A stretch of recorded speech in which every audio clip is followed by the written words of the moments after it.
ഞാൻ നിന്നെ കടാക്ഷിച്ചിരിക്കുന്നു. I look upon you with favour. ഞാൻ എന്ന് പറയുമ്പം ദൈവമാണ്. ദൈവം നമ്മുടെ പേരിടണം. ഇപ്പം എൻ്റെ ആണ് വിമല. നിങ്ങൾ കേൾക്കുന്നത് നിങ്ങളുടെ പേരിടണം. അല്ല നമ്മുടെ മക്കളുടെ പേരാണ്, അവരുടെ പേരിടണം. ഭർത്താവിൻ്റെ ആരുടെ ആവശ്യം? ഞാൻ നിന്നെ കടാക്ഷിച്ചിരിക്കുന്നു. കടാക്ഷിക്കുക എന്ന് പറഞ്ഞാൽ looking at someone with a favourable eye. നമ്മൾ ചിലരെ, എനിക്ക് കൊട്ടാരക്കര ഒരു ഫ്രണ്ട്, എൻ്റെ ഫ്രണ്ടല്ല, എന്നെ ഒത്തിരി പ്രായം കുറഞ്ഞ ഒരാൾ എൻ്റെ വീട്ടിൽ വന്നു. അപ്പോൾ ആ കൊച്ചിൻ്റെ ഭർത്താവ് എന്നെ അടിച്ചു കൊല്ലാൻ നോക്കുന്നു, അപ്പൻ വീട്ടിൽ കയറ്റത്തില്ല. അപ്പോൾ എൻ്റെ വീട്ടിൽ വന്നു കഴിഞ്ഞപ്പം എനിക്കവിടെ നല്ല സൗകര്യമുണ്ട്. കാരണം പല വീടുകൾ കൊട്ടാരക്കര ഉണ്ടായിരുന്നു. അതിൽ നടുക്കുള്ള വീട്ടിലാണ് നമ്മൾ താമസിച്ചുകൊണ്ടിരുന്നത്. നല്ല സൗകര്യം, ഒരു പ്രശ്നമില്ലാതിരിക്കുന്ന സമയത്ത് ഈ കൊച്ചു അതിൻ്റെ പ്രയാസം എന്ന് പറഞ്ഞ് എനിക്ക് താമസിക്കാൻ സ്ഥലമില്ല. എൻ്റെ ഭർത്താവിന്, അയാൾക്കാണ് 2 കാലില്ലെന്ന് ഓർക്കണേ, അയാൾ ഇവരെ അടിച്ചു കൊല്ലാൻ നോക്കുന്നു. അവൾ സ്വന്തം വീട് കൊട്ടാരക്കര, അതുകൊണ്ട് അവൾ അവിടെ വന്നപ്പോൾ അവിടെ അപ്പനെ അവളെ കയറ്റത്തില്ല. അങ്ങനെ ആ കുട്ടി എൻ്റെ അടുക്ക വന്നു. എൻ്റെ അടുക്ക വന്നു കഴിഞ്ഞപ്പം ഈ കൊച്ചിനെ എനിക്ക് വലിയ പരിചയമൊന്നും ഇല്ല. ഒരു പ്രാവശ്യം കണ്ട് പ്രെയർ ഗ്രൂപ്പിൽ ഒന്നിച്ച് വന്ന് കണ്ടത്ര തന്നെ. പക്ഷേ ഈ കുട്ടി വന്നപ്പോൾ ഇതിൻ്റെ സങ്കടം പറഞ്ഞപ്പം എനിക്ക് ആ കൊച്ചിനോട് ഒരു പ്രത്യേക സഹതാപം, അല്ലെങ്കിൽ ഒരു സ്നേഹം ദൈവം ഇട്ട് തന്നു. അപ്പോൾ ഞാൻ പറഞ്ഞൊരു കാര്യം ചെയ്യും, ഇവിടെ വീടുണ്ടല്ലോ, താഴെ പ്രെയർ റൂമിന് പ്രെയർ നടത്തുന്ന വീടിനകത്ത് മുറിയുണ്ട്, അടുക്കളയുണ്ട്, എല്ലാ സൗകര്യമുണ്ട്, നീ വേണേൽ അവിടെ താമസിച്ചോടാൻ പറഞ്ഞു. അങ്ങനെ ആ കുട്ടി, അവൾക്കൊരു പെൺകൊച്ചുണ്ട്, അതിനെ ആ ഭർത്താവ് വിടത്തില്ല.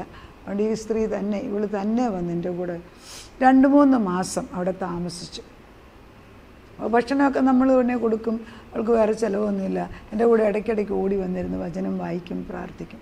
പക്ഷേ ഐ നോട്ടീസ് ദാറ്റ് ആ കുട്ടി എപ്പോൾ പ്രാർത്ഥിക്കാനിരുന്നാലും, ഇപ്പം ഞാൻ നിങ്ങളെ കാണുന്ന പോലെ അല്ലെ വേറൊരാളെ കാണുന്ന പോലെ ആ കുട്ടിക്ക് ദൈവത്തെ കാണാം, ദൈവത്തെ കേൾക്കാനുള്ള കൃപയുണ്ട്. ഈ ദൈവകൃപയുള്ളത് കൊണ്ടാണല്ലോ ഈ അടി ഇത്രയും കിട്ടുന്നത്. അപ്പം ഞാൻ പറഞ്ഞു, നിനക്ക് ഇത്ര കൃപയുണ്ടായിട്ട് നീ കഷ്ടത്തിൻ്റെ പുറത്ത് കഷ്ടത്തിൽ ജീവിക്കുന്നു. കുറച്ചാൾ ഇവിടെ നിന്ന് വചനമൊക്കെ പഠിച്ചിട്ട് പോകാൻ. അങ്ങനെ 3 മാസം അവിടെ നിന്ന് വചനം പഠിച്ചു. കർത്താവിൻ്റെ ആത്മാവിൽ അവളുടെ ഈ കൃപ, അതായത് ദൈവത്തെക്കുറിച്ച് കേൾക്കുന്നതും ദൈവത്തെ കാണുന്നതും ദൈവം സംസാരിക്കുന്ന വ്യക്തമായിട്ട് കേൾക്കുന്നത് അവൾക്ക് മനസ്സിലായി. ദൈവം ആ സംസാരിക്കും. പിന്നെ അവൾ അതോടുകൂടി അവൾ ദൈവത്തിൽ വളരാൻ തുടങ്ങി. അത് കഴിഞ്ഞ് ഞങ്ങൾ കോഴിക്കോട് പോയപ്പോൾ, കോഴിക്കോട് ബേബി മെമ്മോറിയൽ ഹോസ്പിറ്റലിൽ എൻ്റെ ഹസ്ബൻഡ് അവിടെ ഡോക്ടർ, അവിടെ ചീഫ് എക്സിക്യൂട്ടീവായിട്ട് വർക്ക് ചെയ്തു.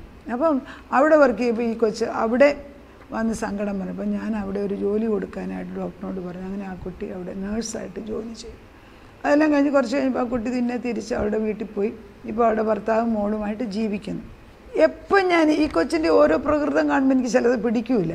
പക്ഷേ എപ്പം ഞാൻ ഈ കൊച്ചിനെക്കുറിച്ച് ചിന്തിച്ചാലും എനിക്കൊരു ആനുകൂല്യം ആ കൊച്ചിനോടുണ്ട്. അറിഞ്ഞോ അറിയാതെയോ ഞാൻ ദേഷ്യപ്പെടും, വഴക്ക് പറയും, അതൊക്കെ ശരി. പക്ഷേ എന്നാലും എനിക്കതിനോടൊരു പ്രത്യേക കരുതലുണ്ട്. അപ്പോൾ ഞാൻ എപ്പോഴും ഞാൻ എത്ര പേരെ കണ്ടിട്ടുണ്ട് ഈ ഒരു കൊച്ചിനോട് മാത്രം. അതാണ് ദൈവത്തിൻ്റെ കടാക്ഷം. നമ്മുടെ നന്മയൊന്നും, നമ്മുടെ നന്മ പ്രവൃത്തി കൊണ്ടുമല്ല, ദൈവത്തിന് എന്നോടങ്ങ് പ്രീതിയാണ്. അത് നമ്മൾ നമ്മുടെ മക്കൾക്ക് ദൈവം ആ പ്രീതി ഇട്ട് കൊടുക്കുകയാണ്. അലഞ്ഞ് നടക്കുമ്പോഴും അപ്പച്ചൻ ചിറകിൻ്റെ അടിയിൽ പിടിച്ചോണം, പക്ഷെ അവർ കാണുന്നില്ല. മുടിയനായ പുത്രൻ പന്നിയുടെ കൂട്ടത്തിലിരുന്നപ്പോഴും അപ്പച്ചൻ്റെ സംരക്ഷണം മാറിയിട്ടില്ല. അതുകൊണ്ടാണ് ഒരു സുപ്രഭാതത്തിൽ സുബോധം തിരിച്ചു കിട്ടി. അതുവരെ അവൻ അതിനെക്കുറിച്ച് ചിന്തിക്കുന്നില്ല. അത് പന്നിയുടെ ഭക്ഷണം കഴിച്ചപ്പോൾ അവൻ ചിന്തിച്ചു, എൻ്റെ അപ്പൻ്റെ ഭവനത്തിൽ അവിടെയുള്ള വേലക്കാർ പോലും ഇതിനെക്കാട്ടി നല്ലത് ഭക്ഷിക്കുന്നു എന്ന്. പിന്നെ ഞാൻ അവിടെ പോയി അവൻ്റെ വേലക്കാരനായിട്ട്, എൻ്റെ അപ്പൻ അതായത് മകനായിരുന്നു ആദ്യം, ഫസ്റ്റ് സ്റ്റേജെല്ലാം പോയി പന്നിയെ വളർത്തുന്നു, തിരിച്ചു പോയി ഒരു വേലക്കാരനായിട്ടെങ്കിലും അവിടെ ജീവിക്കുന്ന ഇതിനെക്കാട്ടി നല്ലതെന്നുള്ള ബോധം വന്നപ്പോൾ അവൻ തിരിച്ചുപോയി. ഇതല്ലേ, ഇത് തന്നെ മനുഷ്യൻ്റെ ജീവിതം. ദൈവം എന്തെല്ലാം അനുഗ്രഹം തന്നാലും നഷ്ടം വന്ന് കഷ്ടപ്പെട്ട് ദുരിതം വന്ന്, രോഗികളെ കണ്ടിട്ടുണ്ട്. ചില രോഗികൾ നമ്മൾ പോയി പ്രാർത്ഥിക്കും, ഭാര്യ പ്രാർത്ഥിക്കും, ദേശത്തുള്ളവരെ കൊണ്ട് പ്രാർത്ഥിപ്പിക്കും, അറിയാവുന്ന എല്ലാവരും കൊണ്ട്, എന്നാലും ഇവർക്ക് രക്ഷപ്പെടത്തില്ല. രോഗം സീരിയസാണ്. പക്ഷേ ശരീരത്തെ ക്ഷീണത്തെക്കാട്ടി കൂടുതൽ മനസ്സ് ക്ഷീണിച്ചിരിക്കുക. അപ്പോൾ നമ്മളെപ്പോഴും പറയും, വചനം കൊണ്ട് ദൈവാത്മാവുള്ള ഒരാൾ വന്ന് പ്രാർത്ഥിക്കാതെ ഈ വ്യക്തിക്ക് വിടുതൽ വരൂല. പക്ഷെ അതിന് ഈ ഒരു കടാക്ഷമുള്ള, അതായത് ഒരു ദൈവീകമായ ആർദ്ര കരുണയുള്ള ഒരാൾ ഈ മനുഷ്യൻ്റെ അടുക്ക വരണം, ആര് വരും? ആര് പോകും? ആര് വരും? പക്ഷെ ദൈവം ഒരാളെ പറഞ്ഞു വിടും. എപ്പോഴേ? തക്ക സമയം. അതുപോലെ മാറി നിൽക്കുന്ന ഓരോ വ്യക്തിയുടെ അടുക്കൽ ദൈവത്തിൻ്റെ പരിശുദ്ധാത്മാവ് വ്യക്തിപരമായിട്ട് ആളുകളെ പറഞ്ഞയപ്പിച്ച് തിരിച്ചു കൊണ്ടുവരിക്കുന്ന ദിവസമാണ് ഇന്ന്. നഷ്ടപ്പെട്ടതെല്ലാം തിരിച്ചു തരുന്ന ഒരു ദൈവം പറയുകയാണ്, ഞാൻ നിന്നെ കടാക്ഷിച്ചിരിക്കുന്നു. അതൊരു പ്രത്യേക സ്നേഹം, ചുമ്മാ ഇങ്ങോട്ട് വീഴുക, ദൈവത്തിൻ്റെ വിശുദ്ധ സ്നേഹം. ആ സ്നേഹം കിട്ടിയാൽ അതാണ് ഏറ്റവും വലിയ ഭാഗ്യം. അതിനാണ് വചനം വായിക്കുന്നത്. ലേവ്യ പുസ്തകത്തിനകത്ത് 26-ാം അധ്യായത്തിൽ 9 തൊട്ട് 9, 10, 13 വരെയുണ്ട്. ഞാൻ ഒന്ന് വായിക്കാം. ലേവ്യ പുസ്തകം നല്ല ഭാഗമാണ്. ലേവ്യ പുസ്തകം 26-ാം അധ്യായം 9 തൊട്ടുള്ള വാക്യം, 9, 10, 13 വരെ. ഞാൻ നിങ്ങളെ കടാക്ഷിച്ച്, ഉണ്ടോ? കൺസിഡറേഷൻ ആൻഡ് ലവ് ആണ്. ഞാൻ നിങ്ങളെ കടാക്ഷിച്ച് സന്താന സമ്പന്നരാക്കി, മച്ചികളോട് പറയാം നിനക്ക് ഒത്തിരി സന്താനം തരുമെന്ന്. എന്നതായത് സന്താന സമ്പന്നരാക്കി പെരുക്കുകയും നിങ്ങളോടുള്ള എൻ്റെ നിയമം സ്ഥിരമാക്കുകയും ചെയ്യും. ഞാനല്ലേ സ്ഥിരം. സാറാ മച്ചിയല്ലായിരുന്നോ? നമ്മൾ വായിച്ചില്ലേ കുറച്ച് മുമ്പ്, കഴിഞ്ഞ ദിവസത്തെ പ്രസംഗത്തിൽ അതായിരുന്നല്ലോ. അപ്പോസ്തല അല്ലേ, ഉൽപ്പത്തി 18-ാം അധ്യായത്തിൽ ദൈവം തമ്പുരാൻ പിതാപുത്ര പരിശുദ്ധാത്മാ കടന്നു വന്ന് അബ്രഹാം ഭക്ഷണം കൊണ്ട് കൊടുത്തെങ്കിലും നിൻ്റെ ഭാര്യയായ സാറ എന്തിയെന്ന് പേർ ചൊല്ലി വിളിച്ചിട്ട് പറഞ്ഞു നിനക്കൊരു കുഞ്ഞുണ്ടാവും. ആരേ ദൈവം? ആരായി ഈ ദൈവം? എൻ്റെ നിയമം ഞാൻ സ്ഥിരമാക്കും. നിനക്ക് കുറച്ചൊന്നുമല്ല, സന്താനപുഷ്ടി. ഇസഹാക്കിൻ്റെ മക്കളാണ്. പിന്നെ അബ്രഹാമിൻ്റെ പാരമ്പര്യമായിട്ട് എന്തുമാത്രം മക്കളാണ്. പിന്നെ നിങ്ങൾ പഴയ ധാന്യം ഭക്ഷിക്കുകയും പുതിയതിൻ്റെ നിമിത്തം പഴയത് പുറത്തിറക്കുകയും ചെയ്യും. പുതിയ ധാന്യം ഒത്തിരി കൊണ്ടുവന്നിട്ട് പഴയതെല്ലാം എടുത്തു കളയും. ഞാൻ പറയാറുണ്ട് പലപ്പോഴും, ഒരു വർഷം അവസാനം ആകുമ്പോഴത്തേക്ക് നമ്മൾ ചെയ്യേണ്ടി വരും, ഇടയ്ക്കിടയ്ക്ക് ചെയ്യണം. Clean the cupboard, clean the kitchen, clean the places. ആവശ്യമില്ലാത്ത എല്ലാം എടുത്ത് പെറുക്കി എല്ലാവർക്കും കൊടുക്കുക. മുസ്ലിങ്ങളാണെങ്കിൽ അവരുടെ സ്വർണത്തിൻ്റെ 10 പോലും പാവങ്ങൾക്ക് കൊടുക്കും. ക്രിസ്ത്യൻസ് എത്ര പേര് ചെയ്യുന്ന അറിയത്തില്ല. കൊടുക്കണമെന്ന് ദൈവം ആഗ്രഹിക്കുന്നു.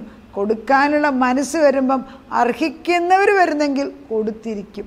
അത് ദൈവത്തിൻ്റെ വിശ്വസ്തതയാണ്. ദൈവം പറയുന്നത് എന്താണ്? എൻ്റെ നിയമം സ്ഥിരമാക്കും, നിങ്ങൾ പഴയ ധാന്യം ഭക്ഷിക്കും, എന്നിട്ട് പുതിയതിൽ നിന്ന് പഴയത് പുറത്തിറക്കും.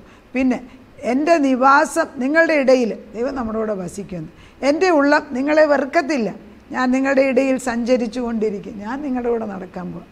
ഞാൻ നിങ്ങൾക്ക് ദൈവം, നിങ്ങൾ എനിക്ക് ജനവുമായിരിക്കും. നിങ്ങൾ മിസ്രയീമ്യർക്ക് അടിമകളാകാതിരിപ്പാൻ അവരുടെ ദേശത്ത് നിന്ന് നിങ്ങൾ കൊണ്ടുവന്ന നിങ്ങളുടെ ദൈവമായ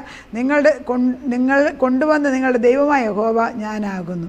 ഞാൻ നിങ്ങളുടെ നുകക്കൈകളെ ഒടിച്ച് നിങ്ങൾ നിവർന്ന് നടക്കുമാറാകും. അപ്പം നമ്മുടെ കുഞ്ഞുങ്ങൾ നമ്മുടെ മേലൊക്കെ ഉണ്ടെന്ന് വെച്ചാൽ മെച്യൂറായിട്ട് ക്രിസ്തുവിലായവരുടെ മേൽ ക്രിസ്തുവിൻ്റെ നുകമേ ഉള്ളൂ. പക്ഷേ മക്കളായിട്ടില്ലല്ലോ. അവരുടെ മേൽ വെച്ചിരിക്കുന്ന നുകം പിശാചിൻ്റെ, അത് കഠിനമാണ്. രാവിലെ തുടങ്ങും ജോലി, 5 മണിക്ക്, 5:30 ആകുമ്പോൾ തുടങ്ങും, രാത്രി 9 വരെ ജോലിയാണ്. എൻ്റെ മോടെ കാര്യത്തിലാണെങ്കിൽ ജോലി തീർന്നിട്ട് സമയമില്ല. മോനാണെങ്കിൽ 5:30 തുടങ്ങിയ 9. നിങ്ങളുടെയൊക്കെ അങ്ങനെ ആയിരിക്കണം. ഇപ്പോഴത്തെ കാലത്ത് ജോലി എന്ന് പറഞ്ഞത്, ജോലിക്ക് റെസ്റ്റില്ല.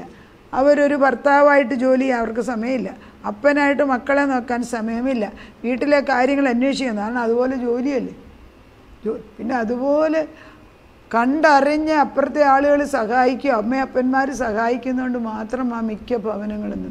അമേരിക്കയിൽ നിന്ന് പല നേഴ്സുമാരെന്നെ വിളിച്ചേച്ചവർ, എൻ്റെ ആൻറ്റി ഒന്നിനും നേരമില്ല. അപ്പം ഞാൻ ചോദിച്ചു, പിള്ളേരെ ആരും? അത് ഭർത്താവ് വീട്ടിൽ ഇരുന്ന് ഇപ്പം ജോലി ചെയ്യുന്നത് അതുകൊണ്ട്.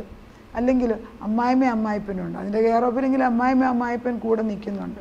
അവർക്ക് ഇഷ്ടമല്ല, പക്ഷെ നിവൃത്തിയില്ല. അപ്പം ദൈവത്തിൻ്റെ കടാക്ഷം വരുമ്പം കർത്താവ് എല്ലാം ഒന്നിച്ചു തരുന്നൊരു ദൈവമാണ്. ആ ദൈവത്തെ അറിയണം. അതിന് ഈ 26, ഈ ലേവ്യ പുസ്തകത്തിൽ 26 ഈ അന്യദേവന്മാരെല്ലാം കൊണ്ടു നടന്ന് ഇതുങ്ങളൊട്ട് നമ്മളെ മുൻപോട്ട് വിടുമ്പോൾ ഈ നാശങ്ങൾ നമ്മളെ കുടുംബത്തിൽ സമൃദ്ധി ഒന്നും ചെയ്യത്തില്ല. അല്പകാലത്തേക്ക് പെട്ടെന്നുള്ള പ്രശംസയുടെ പുറകിൽ മനുഷ്യൻ ഓടുകയാണ്. 26 തുടങ്ങുന്നത് ഇങ്ങനെയാണ്: വിഗ്രഹങ്ങളെ ഉണ്ടാക്കരുത്. ഇത് പണ്ട് കാലത്ത് വിഗ്രഹങ്ങൾ എന്ന് പറയുന്നത് മാളും മോളോക്കും പിന്നെന്താ അസ്റ്റോറോത്തും പിന്നെ ജസബലും, ഇതൊക്കെ സ്പിരിറ്റുകളാണ്. ഇപ്പോഴത്തെ വിഗ്രഹങ്ങൾ ജോലി കൂടുതൽ, ഒരു മൊബൈല്, പിന്നെ ഒരു കമ്പ്യൂട്ടർ, പിന്നെ ഒരു ആർട്ടിഫിഷ്യൽ ഇൻ്റലിജൻസ്, പിന്നെന്താ ഉറക്കമില്ലായ്മ, പിന്നെന്നാ സ്വസ്ഥതയില്ലാത്ത ജീവിതം, വീട്ടിൽ കലഹം, പണം തികയത്തില്ല. ഇതൊക്കെ ഇപ്പോഴത്തെ വിഗ്രഹം. എല്ലാം വിഗ്രഹങ്ങളാണ് ഇപ്പം. വിഗ്രഹം ഉണ്ടാക്കരുത്, ബിംബമോ സ്തംഭമോ നാട്ടരുത്. ഇതെല്ലാം വീർത്ത് വീർത്ത് നമ്മുടെ വീട് മുഴുവൻ വിഗ്രഹങ്ങളാണ്. കയറി വരുന്നവർക്ക് ശ്വാസം മുട്ടിച്ചാകും. രൂപം കൊത്തിയ യാതൊരു കല്ലും നമസ്കരിപ്പാൻ നിങ്ങളുടെ ദേശത്ത് നാട്ടുക ഒന്നിൻ്റെയും വിഗ്രഹം ഉണ്ടാക്കി നാട്ടുണ്ട. ഇത് തന്നെ നമുക്കിപ്പോൾ എടുക്കാം. ഒരു വിഗ്രഹം നമ്മുടെ ഹൃദയത്തിൽ, അതായത് നമ്മുടെ നിരാശ, രോഗം, പിന്നെ പണത്തിൻ്റെ ബന്ധനം, പിന്നെ മക്കളെക്കുറിച്ചുള്ള ആദി, കല്യാണം കഴിപ്പിക്കുന്നത്, കഴിച്ചു കഴിഞ്ഞ് ഡിവോഴ്സ്, എല്ലാം വിഗ്രഹങ്ങൾ. ഏതാ വിഗ്രഹം അല്ലാതെ? പിന്നെ ചർച്ചിൽ പോകേണ്ടി, അതും വിഗ്രഹമാണ്. ദൈവത്തെ സ്നേഹിച്ചിട്ട് നമ്മൾ പോകുന്നത് പലപ്പോഴും മറ്റുള്ളവരെ കാണിക്കാനല്ലേ പോകുന്നത്. ആണോ? അവനോ ചെക്ക് ചെയ്യുക. ഇത് ദൈവാത്മാ പറഞ്ഞ് ഞാൻ വിളിച്ചു പറയുന്നു. എന്താ? ഞാൻ നിങ്ങളുടെ ദൈവമായ യഹോവ ആകുന്നു. നിങ്ങൾ എൻ്റെ ശബത്തുകൾ ശബത്തുകൾ ആചരിക്കുകയും എൻ്റെ വിശുദ്ധ മന്ദിരം ബഹുമാനിക്കുകയും വേണം എന്ന് യഹോവ പറഞ്ഞു. എൻ്റെ ചട്ടം ആചരിച്ച് എൻ്റെ കൽപ്പന പ്രമാണിച്ച് അനുസരിച്ചാൽ ഞാൻ തക്ക സമയത്ത് നിങ്ങൾക്ക് മടി തരും. ഭൂമി വിളവ് തരും, ഭൂമിയിലുള്ള വൃക്ഷവും ഫലം തരും. നിങ്ങളുടെ മുന്തിരിപ്പഴം പറിക്കുന്നത് വരെ നിൽക്കും. മുന്തിരിപ്പഴം പറിക്കുന്നത് വിതകാലം വരെ നിൽക്കും. നിങ്ങൾ തൃപ്തരായി അഹോവൃത്തി കഴിച്ച് ദേശത്ത് നിർഭയമായി വസിക്കും. ഞാൻ ദേശത്ത് സമാധാനം തരും. നിങ്ങൾ കിടക്കും, ആരും നിങ്ങളെ ഭയപ്പെടുത്തില്ല. ഞാൻ ദേശത്ത് നിന്ന് ദുഷ്ടമൃഗങ്ങളെ നീക്കിക്കളയും. ശരിയല്ലേ? ഈ ദുഷ്ടമൃഗങ്ങൾ കയറി എല്ലാം നശിക്കും. ഇപ്പം ഈ കാട്ടുപന്നി കയറാത്ത ഏത് വീടുണ്ട്? എല്ലാം ഇത് നീക്കിക്കളയും ദൈവം പറയുന്നു. നമ്മൾ പ്രാർത്ഥിക്കാറില്ലല്ലോ. വാൾ നിങ്ങളുടെ ദേശത്ത് കൂടി കടക്കത്തില്ല. നിങ്ങളുടെ ശത്രുക്കളെ നിങ്ങൾ ഓടിക്കും, അവർ നിങ്ങളുടെ മുമ്പിൽ വാളിനാൽ വീഴും. എന്തുകൊണ്ടാണ്? നിങ്ങളിൽ 5 പേര് 100 പേർ, 5 പേർ ഒന്നിച്ചുകൂടി പ്രാർത്ഥിക്കുന്നുണ്ടോ?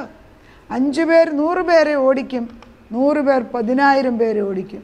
നിങ്ങളുടെ ശത്രുക്കൾ നിങ്ങളുടെ മുമ്പിൽ വാളിനാൽ വീഴും. ഇപ്പോൾ വാള് വചനമാണെന്ന്. അത് ഇതിൽ കൂടുതൽ അനുഗ്രഹം എന്താ വേണ്ടിയത്? എടുത്തു വായിര്. ഞാൻ വായിച്ചതിപ്പം ലേവ്യ പുസ്തകം 26 അധ്യായത്തിൻ്റെ 1 തൊട്ട് ഏകദേശം 13 വരെയുള്ള വാക്യമാണ്.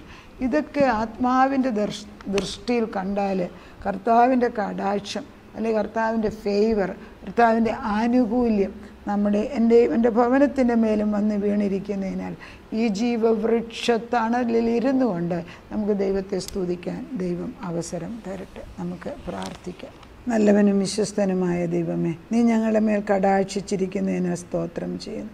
നിൻ്റെ ആനുകൂല്യം, നിൻ്റെ ഫേവർ, നിൻ്റെ പ്രത്യേകമായ ഒരു സ്നേഹം ഞങ്ങളുടെയും ഞങ്ങളുടെ മക്കളുടെ മേൽ, ഞങ്ങളുടെ ഭർത്താക്കന്മാരുടെ, മാതാപിതാക്കൾ, ഞങ്ങളുടെ ആവശ്യങ്ങളുടെ മേൽ നീ പ്രത്യേക ഒരു കരുതലിട്ട് തന്ന് ഞങ്ങളെ സെറ്റ് അപ്പാർട്ട് മാറ്റിവെച്ച ജനതയാണ് ഇസ്രായേൽ ജനത. എത്ര ആളുകളായിട്ട് കൊല്ലാൻ നോക്കുക. അവരവിടെ ആലയം പണിയുന്നുണ്ട് കർത്താവേ. അവരിപ്പോഴും അവർ സന്തോഷിച്ച് ഡാൻസ് ചെയ്യുന്നുണ്ട്. അവർ ട്രംപറ്റ് കോൾ, കാഹളം ഊതുന്നുണ്ട്. ഇതെല്ലാം അവരിതിൻ്റെ ഇടയ്ക്കും ചെയ്യുന്നുണ്ട്. നമ്മളോ ഇതെല്ലാം മറന്നു പോകുന്നു. ദൈവത്തിൻ്റെ പരിശുദ്ധാത്മാ ഞങ്ങളെ ബലപ്പെടുത്തുന്നു. വീണ്ടും ജീവിപ്പിക്കണമേ. നിൻ്റെ ആത്മാവിൻ്റെ ശക്തി ഞങ്ങളുടെ തലമുറകളിൽ ചെന്ന് നീ കണ്ടു കഴിഞ്ഞാൽ, നീ തൊട്ട് കഴിഞ്ഞാൽ, പൗലോസിനെ മാറ്റിയ ദൈവം, ശൗലിനെ മാറ്റി പൗലോസാക്കിയ ദൈവം പരിശുദ്ധാത്മാവിൽ ഇറങ്ങി വന്നിട്ട് നീ പരിശുദ്ധാത്മാവിൽ പ്രവർത്തിക്കുന്നു. ഏതൊരു വ്യക്തിയിലും പരിശുദ്ധാത്മാവ് വരുമ്പോൾ ഒരു മാറ്റം സംഭവിക്കണം. അവനൊരു പുതിയ സൃഷ്ടിയായി, ദൈവത്തിന് വേണ്ടി ജീവിക്കുന്ന സൃഷ്ടിയായി മാറുന്നു. പുതിയ വീഞ്ഞ് പഴയ തുരുത്തിൽ ഒഴിക്കത്തില്ലെന്ന് പറഞ്ഞതുപോലെ ഞങ്ങളിൽ നിൻ്റെ സന്തോഷവും സമൃദ്ധിയും അനുഗ്രഹവും വരുമ്പം അത് വാങ്ങിച്ചെടുക്കാനുള്ള കൃപ ഞങ്ങൾക്ക് തരണം. അത് എൻ്റെ ഭവനത്തിനകത്ത് കൊണ്ടുതരണം. എൻ്റെ മടിയിൽ നീ കൊണ്ടുതരുമെന്ന് വാഗ്ദത്തം ചെയ്തിട്ടുണ്ട്. അത് തന്നെ കർത്താവേ, നീ കൊടുക്കുകയെങ്കിൽ നീ അമർത്തിക്കുലുക്കി കവിഞ്ഞോരളവ് നിൻ്റെ മടിയിൽ ഞാൻ കൊണ്ടുതരുമെന്ന് വാഗ്ദത്തം. അത് സംഭവിക്കട്ടെ അപ്പച്ച. അത് സംഭവിക്കുന്നതിനാൽ സ്തോത്രം. പ്രാർത്ഥനയുടെ ഉത്തരം തന്നതിന് നന്ദി. യേശുക്രിസ്തുവിൻ്റെ പൊന്നുനാമത്തിൽ തന്നെ ആമേൻ.